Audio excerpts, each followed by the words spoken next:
C'est une joie d'être avec vous, les amis, et une joie d'être avec vous physiquement et pas en vidéo. C'est quand même beaucoup mieux. Je pense que j'étais ici en vidéo il y a quelques mois et je vous avoue que c'est quand même beaucoup mieux de m'adresser à des gens que je vois, même masqués. Je me convainc moi-même qu'il y a des beaux sourires derrière ces masques. Et en tout cas, c'est une joie de vous voir et de passer du temps ensuite pour échanger avec vous. Je vous invite à ouvrir à nouveau vos Bibles dans Philippiens 1. Le texte qui a été lu tout à l'heure, c'est ce texte-là qui va baser notre réflexion ensemble et cette prédication dans Philippiens au chapitre 1. On va voir ensemble tout le chapitre. Alors, il y a beaucoup de choses et c'est un chapitre très riche, donc on va simplement aller droit au but, c'est droit à l'essentiel autour de ce thème « Travailler ensemble », qui est le titre de cette dernière plénière et de notre prédication ce matin, donc dans Philippiens 1. Et pendant que vous cherchez ce texte, je vous invite à prier, parce qu'on a besoin de l'aide de Dieu pour comprendre sa parole. Alors, prions ensemble. Mais notre Dieu, nous dépendons totalement de toi et nous voulons le reconnaître. Tu vois que je ne mérite pas de me tenir debout en dehors de ta grâce qui a été manifestée en Jésus. Et on te remercie pour cette grâce merveilleuse, on te remercie pour la beauté de l'Évangile, pour ce que Christ a accompli à la croix. On te prie qu'à la lumière de ces réalités merveilleuses, on puisse vivre d'une manière digne de l'Évangile, comme ce texte nous y appelle. On te prie que dans le temps qu'on va passer ensemble, tu nous montres pourquoi c'est si important, pourquoi on est appelé à le faire et à quoi ça ressemble pour chacun de nous. Parle-nous, nourris-nous par ta voix, on t'en supplie, pour ta gloire. Amen. J'aimerais vous présenter deux personnes, avant qu'on rentre plus en détail dans ce texte, deux personnes. La première personne, il s'appelle William. William, il a vécu il y a quelques années, quelques siècles. Il avait vraiment une passion pour partager l'évangile autour de lui. Et non seulement partager l'évangile localement, là où il était, mais aussi partager l'évangile aux nations. Et vous voyez, tous les peuples qui n'avaient jamais entendu l'évangile, en particulier la Chine à l'époque, ils disaient, mais il faut qu'on leur annonce l'évangile. Et il vivait à une époque où les gens n'étaient pas super. Les gens essayaient de le calmer en lui disant mais calme-toi, le jour où Dieu voudra sauver ceux qui ne le connaissent pas, il le fera sans ton aide. Et du coup, lui, il voyait que ça ne marchait pas bibliquement.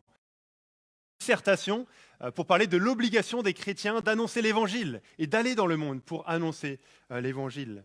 Il va partir pendant une trentaine d'années en Inde et il va servir là-bas le Seigneur pendant 30 ans, pendant une trentaine d'années. Il va rencontrer des difficultés, des combats, des luttes.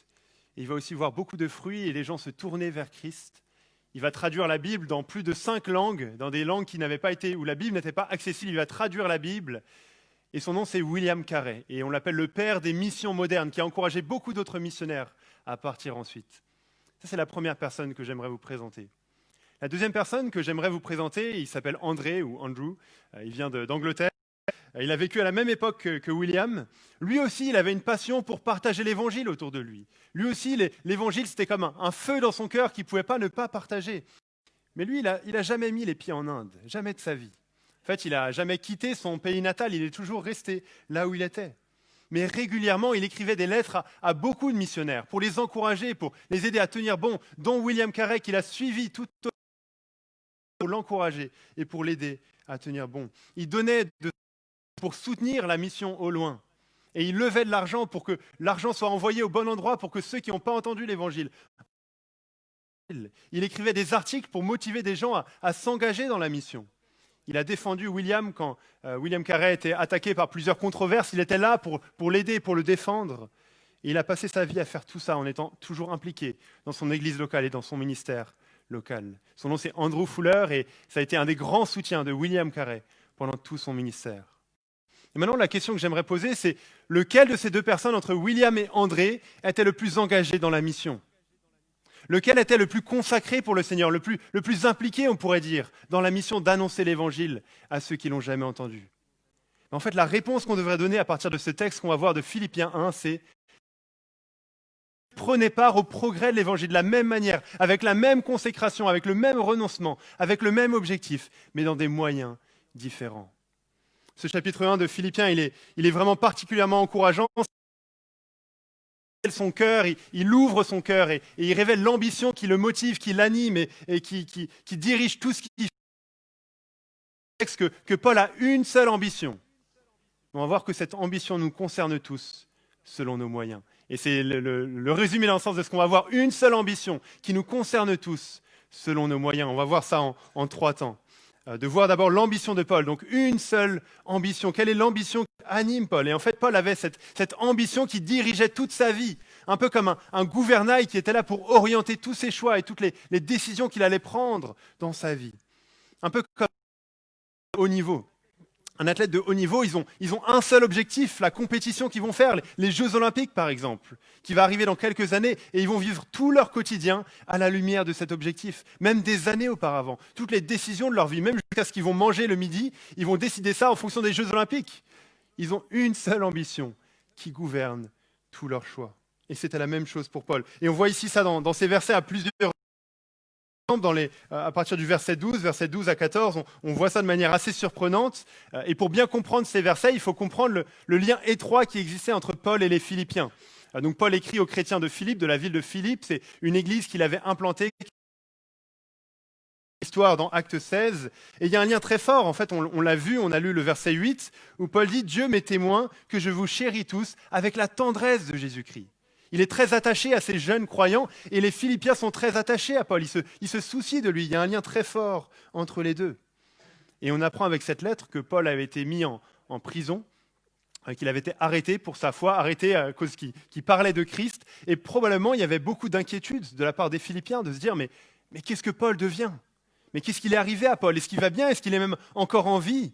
Est-ce qu'il continue son ministère? Est-ce qu'il est encore fidèle au Seigneur? Probablement des inquiétudes un peu assez grandes, assez fortes, comme si un ami proche de vous ou un membre de votre famille vous apprenait que quelque chose lui est arrivé, vous allez recevoir un SMS qui vous dit « tout va bien ». Et la lettre aux Philippiens, c'est un peu ça.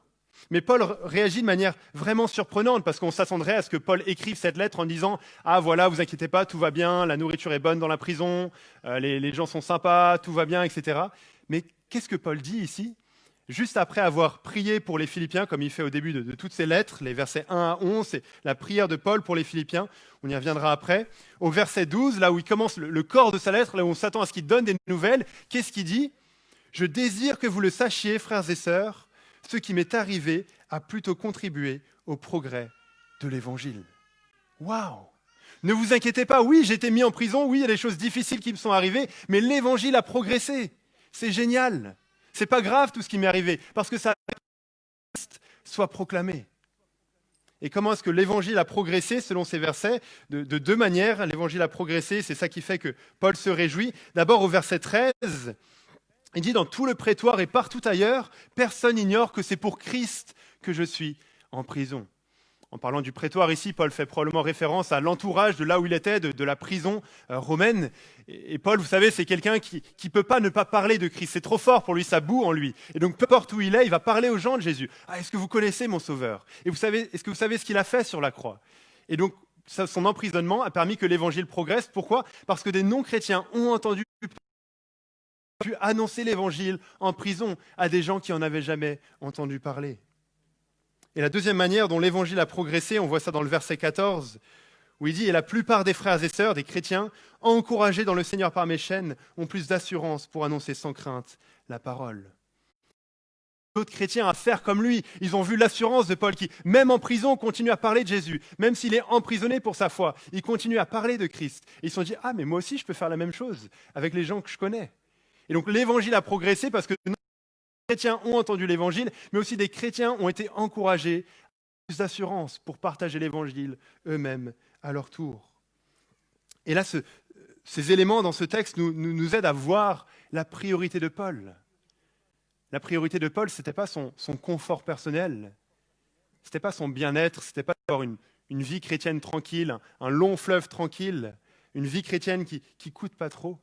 Mais sa priorité, c'était que l'Évangile progresse, quoi qu'il en coûte. Sa priorité, c'était que Jésus soit glorifié, peu importe ce que ça allait entraîner pour lui, peu importe les difficultés que ça allait entraîner dans sa vie. Et c'est comme ça qu'il évalue toutes les circonstances de sa vie. Quelque chose de négatif lui arrive, il se demande « Ah, mais est-ce que l'Évangile a pu progresser au travers de ça ?» Magnifique, merci Seigneur. C'est surprenant de voir l'ambition de Paul. Et on ne voit pas ça seulement ici dans ces versets, mais encore les versets juste après, les versets 15 à 19. Alors, c'est peut-être des versets par rapport à ce qu'il est dit, mais ici, on voit qu'il est question de deux groupes de personnes. Certains qui annoncent Christ par jalousie, par esprit de rivalité, pour faire souffrir Paul, et d'autres qui annoncent Christ avec de bonnes intentions. Et ces deux groupes de personnes, ils ont une chose en commun et ils ont une différence. En commun, c'est que les deux groupes annoncent l'évangile. Les deux groupes proclament Christ. Paul n'est pas en train de remettre en cause le contenu de ce qu'ils annoncent, comme il le fait dans d'autres lettres ou à d'autres endroits, mais il est en train de remettre en cause leurs intentions. Mais le message qu'ils annoncent est bon. Ils proclament l'évangile, ils annoncent Christ. Ça, c'est ce qu'ils ont en commun, ces deux groupes. Mais quelle est la différence entre ces deux groupes ? C'est justement les intentions. Il y a un groupe qui le fait contre Paul, pour faire souffrir Paul, pour gagner plus de gens que lui, avec de bonnes intentions. Et la surprise, la réaction de Paul. Parce que probablement, moi je me dis, si j'étais dans cette situation, j'aurais pas réagi avec beaucoup d'enthousiasme, j'aurais été frustré, j'aurais été pris dans mon orgueil que des gens fassent ça contre moi. Mais comment est-ce que Paul réagit ? N'importe. De toute manière, que ce soit pour de mauvaises raisons, que ce soit sincèrement, Christ est annoncé. Je m'en réjouis et je m'en réjouirai.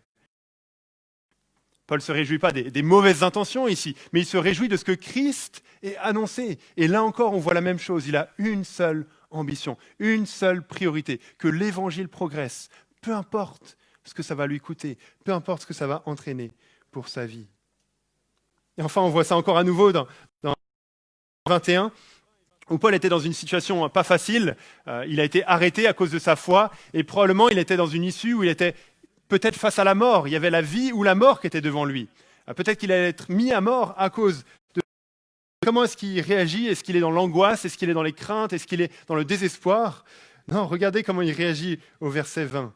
« Conformément à ma ferme attente et à mon espérance, je n'aurai honte de rien. Mais maintenant, comme toujours, la grandeur de Christ sera manifestée avec une pleine assurance dans mon corps, soit par ma vie, soit par ma mort. En effet, Christ est ma vie et mourir représente gain. Qu'il vive ou qu'il meure, Christ sera glorifié. Et c'est ça le plus important pour lui. Pas son confort, pas ses propres intérêts, mais si Christ est glorifié, alors merci Seigneur, il est satisfait. C'est ça sa priorité. Une seule ambition qui dirige toute sa vie. Un gouvernail qui dirige tout choix. Et quand je lis ça, l'exemple de l'apôtre Paul, je ne peux pas m'empêcher de penser à beaucoup de personnes, de missionnaires du passé. C'est super encourageant de lire des biographies missionnaires pour voir le zèle qu'ils ont eu, Et l'un d'eux, c'est David Brainerd.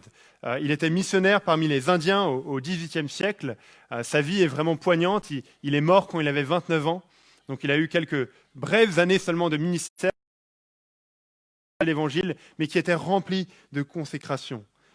Pendant plusieurs années, en fait, il a vu que 2 convertis. C'était une situation difficile, juste sont convertis, mais il voyait beaucoup d'opposition, beaucoup de fermeture. Mais il a continué, il a progressé, il a persévéré malgré les difficultés, parce qu'il était animé par cette même ambition. Et puis, il y a eu Dieu qui a agi de manière miraculeuse pour amener à la foi plein de personnes, et il a eu la joie de voir plein de gens se tourner vers Christ. Il a aussi écrit un journal qui a été motivation pour beaucoup, pour s'engager dans la mission, pour beaucoup de missionnaires de se lancer. Et il y a une citation de lui que je trouve vraiment pertinente par rapport à ce texte, où on voit qu'il avait la même ambition que l'apôtre Paul. Il dit ceci : « Je ne me souciais pas du lieu ou de la façon dont je vivais, ni des épreuves que je traversais, de sorte à pouvoir seulement gagner des âmes pour Christ. Pendant mon chose, et quand je me réveillais, la première chose à laquelle je pensais était cette grande œuvre. Tout mon désir était pour la conversion des païens, et toute mon espérance était en Dieu. » Une seule ambition.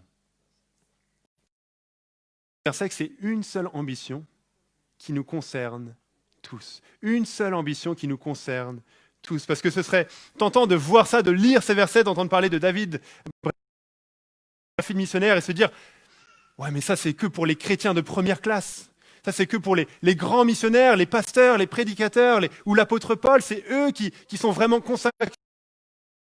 Une vie vraiment impressionnante. Moi, je ne suis pas appelé à ça. Moi, ma vie chrétienne est plutôt normale. Je ne suis pas appelé à avoir la même consécration. Mais ce qu'on voit dans ce chapitre, c'est que non, c'est aussi pour nous. Parce que juste après tout ce passage, alors on n'a pas vu les versets 22 et 26 pour gagner un peu de temps, mais si on les étudiait, on verrait que c'est la même chose, que Paul met en priorité le bien spirituel de ses frères et sœurs dans la foi, plutôt que ses propres intérêts. Il cherche à glorifier Jésus, peu importe ce que ça lui coûte. Tout ça, qu'est-ce que Paul dit ?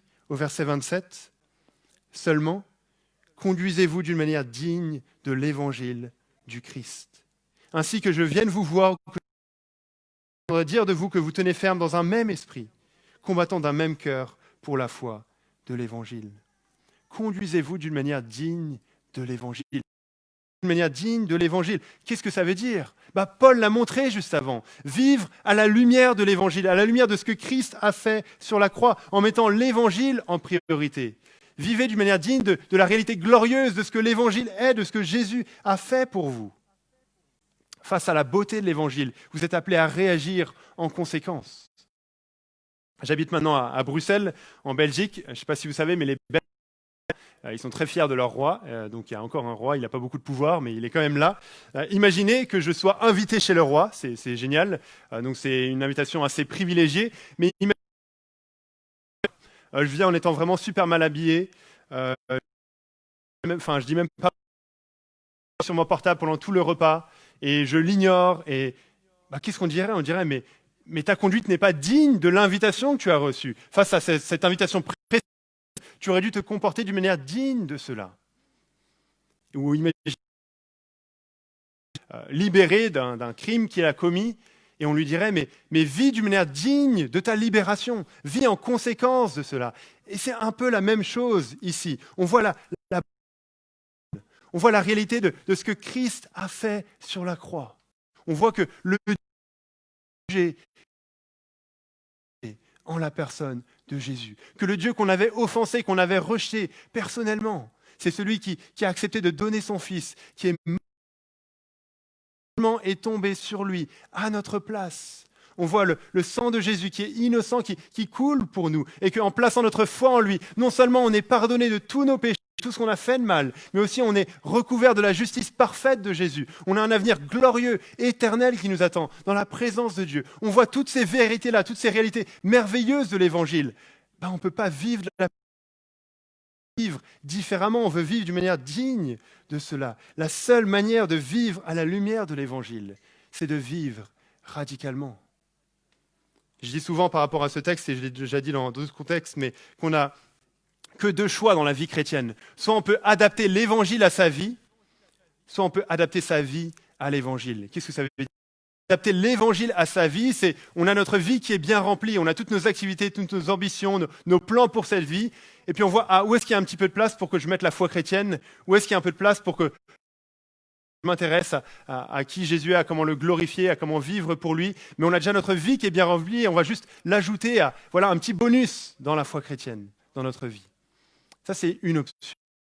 L'autre option, est ce que ce texte de Philippiens nous appelle, c'est d'adapter notre vie à l'Évangile.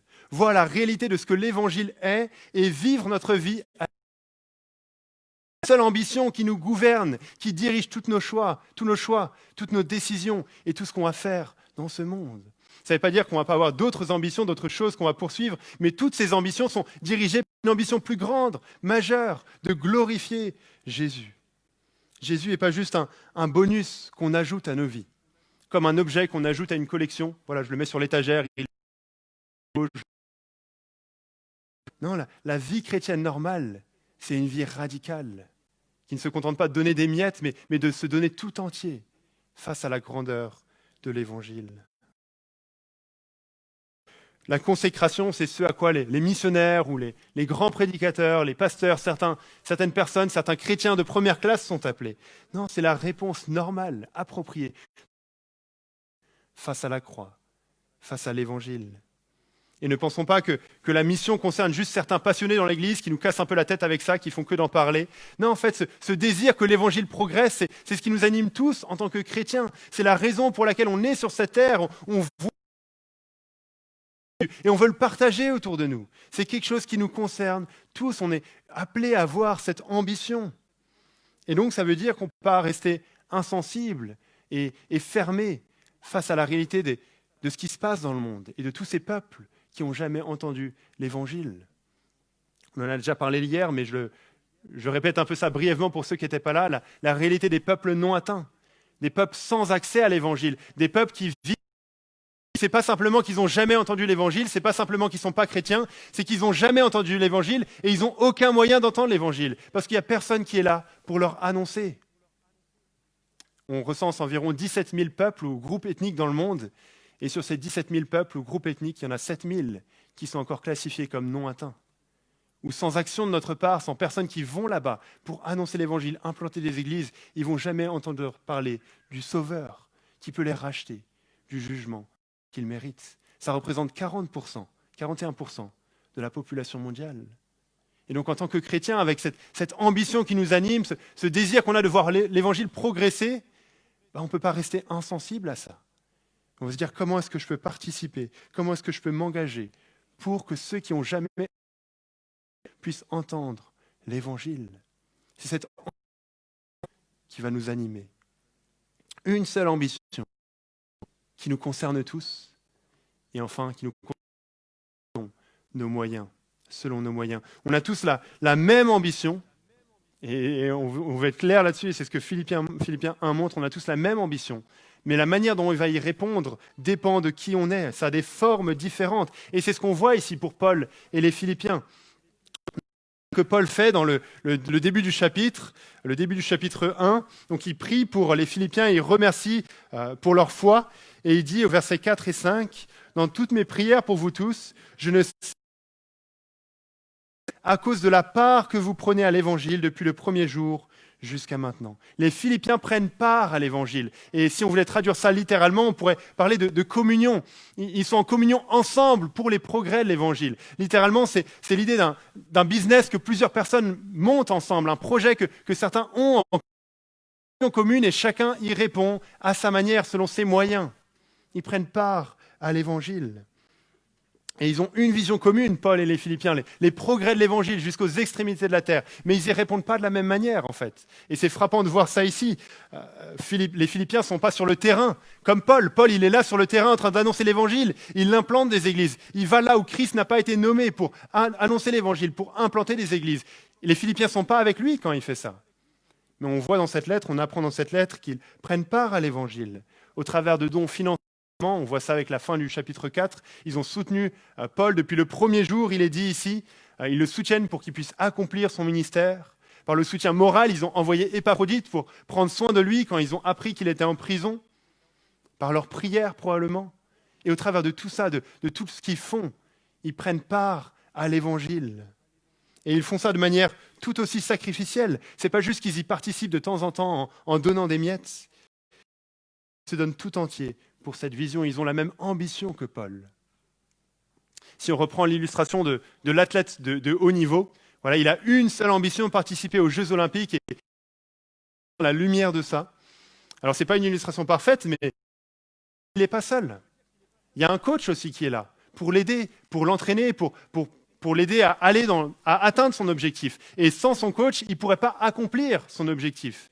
Et le coach aussi va vivre son quotidien à la lumière de cette ambition-là.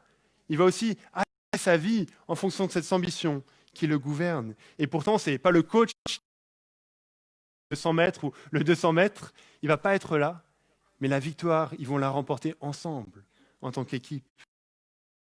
C'est à ça que ressemble le travail de l'évangile à mission. Il n'y a pas deux classes de personnes, deux classes de chrétiens, deux niveaux de consécration. Ceux qui partent, qui sont plus consacrés, qui sont plus saints, qui sont plus méritants, qui ont plus de valeur aux yeux de Dieu, et ceux qui restent, qui ne peuvent pas faire grand-chose et qui sont en train de désobéir à Dieu. Non, en fait, on a tous une Christ est ma vie. Je veux vivre pour que l'évangile progresse, peu importe ce que ça coûte pour moi. Et je veux me demander, mais comment est-ce que je pourrais être le plus utile pour ça? Soit en partant, comme Paul et comme d'autres l'ont fait, soit en restant et en soutenant ceux qui partent, de manière tout aussi sacrificielle. Et peut-être c'est même plus dur de rester et de vivre de manière sacrificielle, sans oublier la réalité des peuples qui n'ont pas accès à l'évangile, en vivant notre vie et notre quotidien à la lumière de ça. William Carey, dont j'ai parlé au début, il a dit ceci.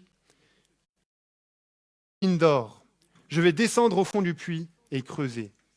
Vous qui restez à Londres, n'oubliez pas de tenir la corde. » William Carey va descendre au fond du puits et creuser. Mais il dit, mais j'ai besoin de gens qui tiennent la corde. Je ne peux pas y aller seul. Et vous qui restez, n'oubliez pas de tenir la corde. On a besoin de partes qui vont annoncer Christ là où il n'a jamais été nommé. Et on a besoin de tiennent la corde. Et on est tous engagés de manière aussi sacrificielle dans la mission. On a besoin de travailler ensemble et c'est comme ça que la mission va s'accomplir.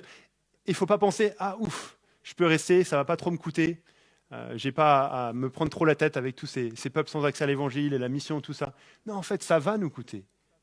Pour tous, la vie chrétienne coûte. La vie chrétienne normale est radicale. On veut vivre notre quotidien que le maximum de personnes entendent l'évangile. Et en se demandant, mais comment est-ce que je peux utiliser tout ce que je suis, tout ce que Dieu m'a donné, toutes mes capacités, mon travail, ma situation familiale, tout ce que je sais faire, tout ce que j'ai, pour avoir un impact maximum, au maximum pour les progrès de l'évangile.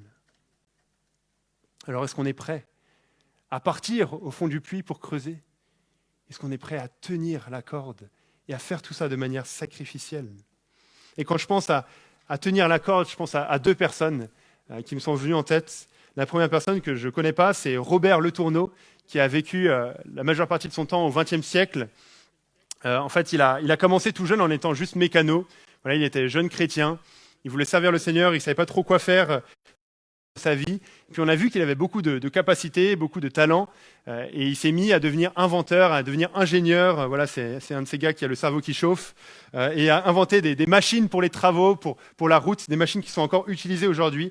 Et vraiment, il a pris beaucoup d'ampleur, il a monté une entreprise, et son entreprise a grandi, et il était chef d'entreprise. Cela, il est resté chrétien, fidèle. Il avait l'évangile comme priorité.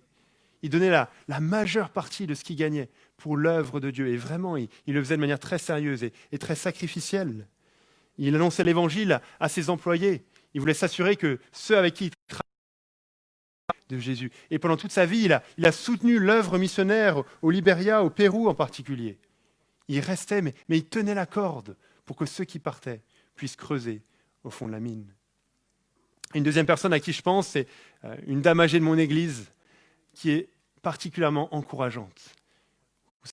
Les dames âgées sont des dames de prière et c'est un privilège dans l'église d'avoir ça. Elle prie sans arrêt pour les besoins de l'église, pour les progrès de l'évangile dans le monde. Et elle est venue me voir et elle vient souvent me voir en me disant « Mais Benjamin, tu sais que je prie pour toi tous les jours. » Mais quel encouragement de savoir ça, de savoir qu'on peut compter sur ses prières. Elle peut malheureusement plus venir à l'église. Elle nous a envoyé un message récemment en disant qu'elle n'a plus les capacités physiques de venir. Mais elle continue à prendre part de manière sacrificielle au progrès de l'évangile. Elle est tout aussi concernée, tout aussi engagée pour la mission. Alors oui, ça va nous coûter, mais quel privilège en tenant la corde de participer au progrès de l'évangile. Mais il faut aussi être prêt à descendre dans la mine, et j'aimerais juste terminer avec ça, en m'adressant en particulier aux jeunes qui sont là. C'est pas que ça ne concerne pas les moins jeunes, ça nous concerne tous, mais en tant que jeunes, on est dans une période particulière de la vie où on a des grands choix face à nous, mais aussi c'est une période particulière où on est bombardé de messages qui nous disent « mais voilà où investir ta vie, voilà à quoi ressemble la vie ». Voilà ce qui compte, voilà ce qui est privilégié. Mais il y a tellement de fake news dans tous ces messages qu'il faut discerner le vrai du faux et s'attacher profondément à ce message de Philippiens 1. Je lisais il y a quelques jours et quelques semaines un article qui parlait des nouveaux TikTokers. Alors peut-être vous ne savez pas ce que c'est TikTok, c'est pas grave, vous pouvez dormir 2 minutes. Mais les jeunes savent de quoi je parle, TikTok. Et des nouveaux TikTokers qui vivent de ça. Et en fait, on leur paye une villa, ils habitent dans une villa à longueur de journée. On leur paye toutes les voitures qu'ils veulent, luxueuses. Et ils sont juste là avec une piscine en train de faire de la muscu, des saltos, des plongeons, et de faire des TikTok et de gagner de l'argent comme ça. Et le monde veut nous faire. C'est ça la vie. Que c'est pour ça qu'il faut vivre. Que c'est là où il faut investir notre temps, là où il faut investir notre énergie, là où il faut investir les années les plus précieuses de notre vie. Mais ça, c'est un mensonge. C'est médiocre. Ne te fais pas avoir par ce mensonge. Il y a tellement plus glorieux pour lequel vivre. Éphémère. Il y a tellement plus glorieux en disant avec Paul, Christ est ma vie et la mort m'est un gain. Je veux vivre pour Christ et je veux prendre toutes les décisions de ma jeunesse à la lumière de l'Évangile. En me demandant, mais comment est-ce que je vais pouvoir utiliser ma vie pour que le maximum de personnes entendent parler de Jésus? Naturellement, on prend les décisions de nos vies en fonction de nous-mêmes, de nos intérêts, de voilà, ce qu'on veut faire. Mais si on renversait la tendance, si on se demandait, mais les décisions que je vais prendre, la carrière, les études, le mariage, toutes ces choses-là, je vais pouvoir les faire en fonction de comment est-ce que je pourrais avoir le plus d'impact par rapport à l'Évangile. En ce moment, je suis dans une période de vie où on me pose la question fatidique, qu'est-ce que tu vas faire de ta vie? Et j'en sais rien. J'en sais rien. Et en particulier, ça s'approche. Dans 1 an, plus ou moins, je dois décider ce que je vais faire de ma vie. Et vraiment, honnêtement, j'en sais rien. Mais en lisant ce texte, en étant encouragé par ce texte, j'ai envie de dire, mais peu importe, je veux juste être le plus utile au progrès de l'Évangile dans le monde. Peu importe ce que ça entraîne pour moi. Pour que les peuples non atteints entendent parler de l'Évangile. Et où est-ce que je serai le plus utile en fait, de comment Dieu m'a fait, de ce que Dieu m'a donné. Et c'est ça la question à laquelle il faut répondre et à laquelle il faut être prêt. William Carey, encore lui, il disait ceci: « Je n'ai pas peur de l'échec, j'ai peur de réussir dans les choses qui n'ont pas d'importance. » Ce serait terrible de passer notre vie à investir dans des choses qui ne sont pas mauvaises, mais qui ne sont pas les plus importantes. Et Philippiens 1 nous montre ce qui est le plus important, les progrès de l'Évangile, que Jésus soit glorifié, peu importe le coût. Et alors en travaillant ensemble, pour que l'Évangile progresse, en tenant la corde ou en creusant au fond de la mine, on pourra être sûr de s'engager dans ce qui est le plus important. On sera sûr d'arriver à la fin de notre vie et d'avoir aucun regret. Et tout bientôt, on sera rassemblés à nouveau dans la gloire, devant le trône de Dieu. Et on dira, mais on n'a aucun regret d'avoir tout sacrifié à la lumière de l'Évangile. On n'aura aucun regret de dire, ah mais il y a des choses que j'aurais dû garder pour moi. Non. On n'aura aucun regret. Alors dès maintenant, soyons prêts à avoir cette seule ambition qui nous concerne tous, selon nos moyens. Je vais prier pour terminer.